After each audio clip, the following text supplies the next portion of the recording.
के बारे में क्या आपको पता है? क्योंकि दोस्तों आज की इस वीडियो में हम लोग चंद्रमा से जुड़े महत्वपूर्ण तथ्यों को जानने वाले हैं। तो दोस्तों जो वीडियो है यह काफ़ी ज़्यादा इम्पोर्टेंट होने वाला है, क्योंकि दोस्तों ये जो वीडियो है यह भूगोल से रिलेटेड है, इतिहास से रिलेटेड नहीं है बल्कि भूगोल से रिलेटेड है। दोस्तों इस वीडियो में हम लोग पृथ्वी से जुड़ी जितने भी तथ्य हैं, सौरमंडल हो गया, सूर्य हो गया, या जो कुछ भी है उन सभी के बारे में ही हम लोग पढ़ने वाले हैं। तो दोस्तों हमारा जो वीडियो होता है काफ़ी ज़्यादा नॉलेजेबल होता है, इसलिए दोस्तों आप हमारे इस वीडियो को पूरा अंत तक देखिएगा।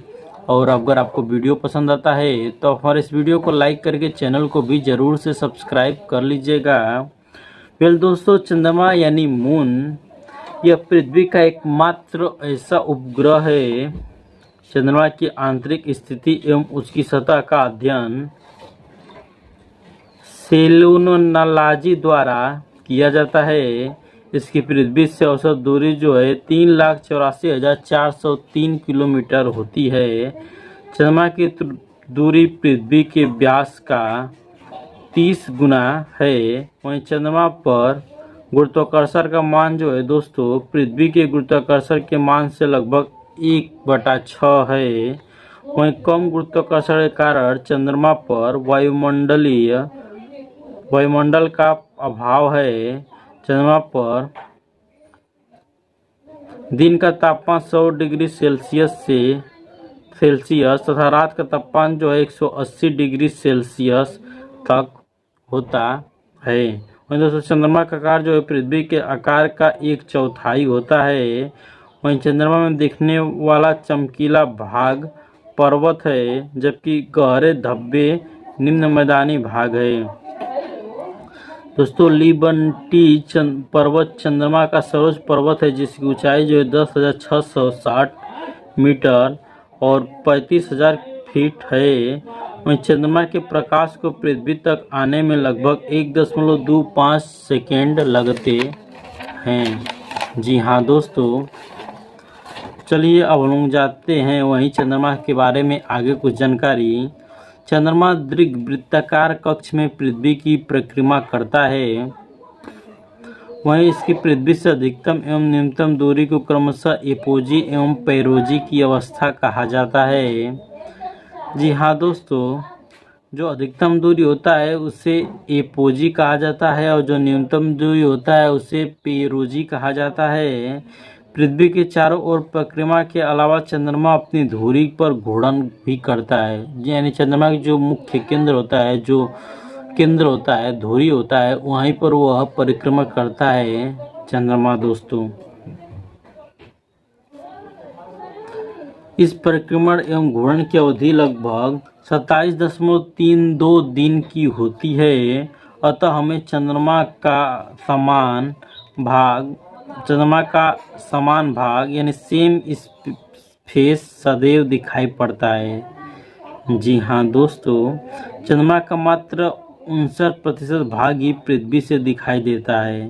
सोच लीजिए दोस्तों, 59% केवल दिखाई देता है और वहीं 31% भाग जो है दोस्तों वह दिखाई नहीं देता है। पृथ्वी के घूर्णन में लगा समय जब एक दिए हुए तारे के संदर्भ में पृथ्वी पुनः अपनी स्थिति में वापस आ जाती है तो नक्षत्र दिवस कहलाता है। परंतु जब निश्चित मध्याह्न रेखा पर सूर्य उत्तरोत्तर 2 बार गुजरता है। चंद्रमा के घूर्णन की गति काफ़ी कम है, अतः यहाँ दिन एवं रात की अवधि लंबी 2 सप्ताह की होती है, यानी लगभग 2 सप्ताह की अवधि होती है। दोस्तों जब एक ही महीने में 2 बार पूर्णिमा होता है तो इस घटना को ब्लू मून कहा जाता है।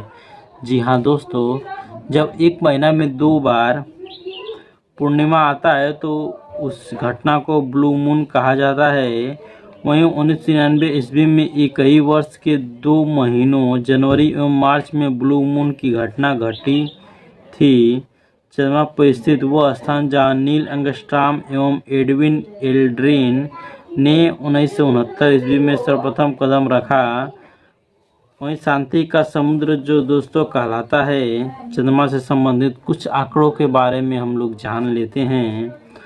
दोस्तों व्यास जो होता है पृथ्वी के व्यास का लगभग 1/4 यानी 2776 किलोमीटर होता है।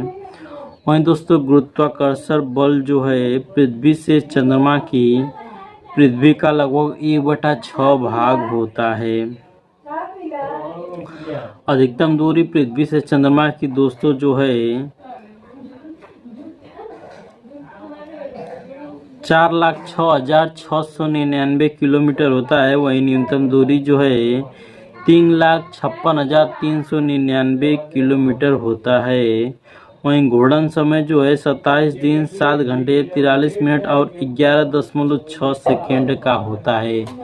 जी हाँ दोस्तों, पृथ्वी के चारों ओर एक परिक्रमा जो है 27 दिन 7 घंटे 43 मिनट और 11.6 घंटे सेकेंड लगती है। परिधि जो है दोस्तों 10,927 किलोमीटर होती है। वहीं पलायन वेग जो है 2.4 किलोमीटर प्रति सेकेंड होती है। द्रव्यमान दोस्तों पृथ्वी की तुलना में 1/81 भाग होता है। जहां दोस्तों पृथ्वी का मान लीजिए दोस्तों 81 अंक है, तो मान उसका एक भाग जो होता है वही जो होता है चंद्रमा का द्रव्यमान होता है। और वहीं आयतन जो है दोस्तों पृथ्वी की तुलना में 1/50 भाग होता है। आयु इसकी जो है 4.6 बिलियन वर्ष अब तक हो चुकी है। जी हाँ दोस्तों, अब 4.6 बिलियन वर्ष कितना होता है आप लोग हमें कमेंट करके ज़रूर बताइएगा।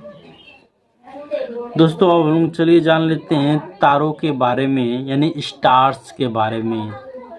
दोस्तों तारा वे विशाल आकाशीय पिंड होते हैं जिनमें स्वयं अपना प्रकाश एवं ऊर्जा होती है, तारा कहलाते हैं। यानी जिसमें दोस्तों स्वयं ऊर्जा और प्रकाश होती है वह तारा कहलाता है।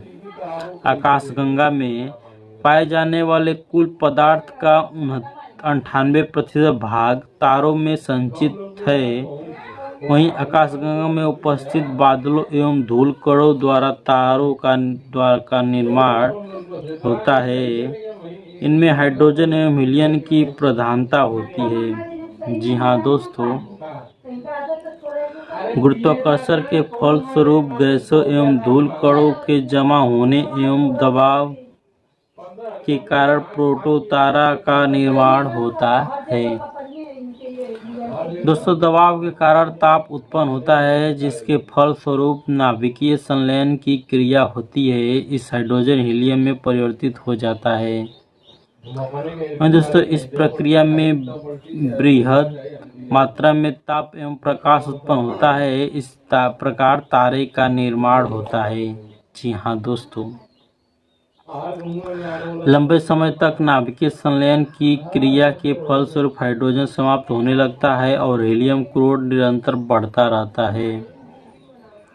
इस प्रक्रिया के फलस्वरूप तारे का बाहरी भाग फलने एवं लाल होने लगता है। ऐसे विशाल आकार वाले तारे को ही लाल दानव यानी रेड जिएंट कहा जाता है। एक विशाल तारे का अंत नोवा एवं या सुपरनोवा अवस्था के रूप में होता है। जब तारे के कोर में स्थित ईंधन समाप्त होने लगता है तब इनकी मृत्यु होने लगती है।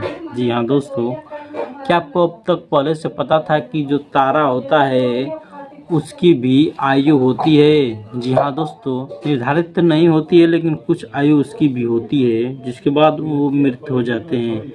मृत होते ही तारे में विस्फोट होता है जिसके फलस्वरूप इनका चमकीलापन 10 से 20 गुना बढ़ जाता है। जैसे दोस्तों आसमान में रात को जब हम देखते हैं तो देखते हैं कि तारा जो है टूटकर बिखरता है, यानी उसका जो प्रकाश होता है बहुत ही ज़्यादा लाइटनिंग उसका होता है।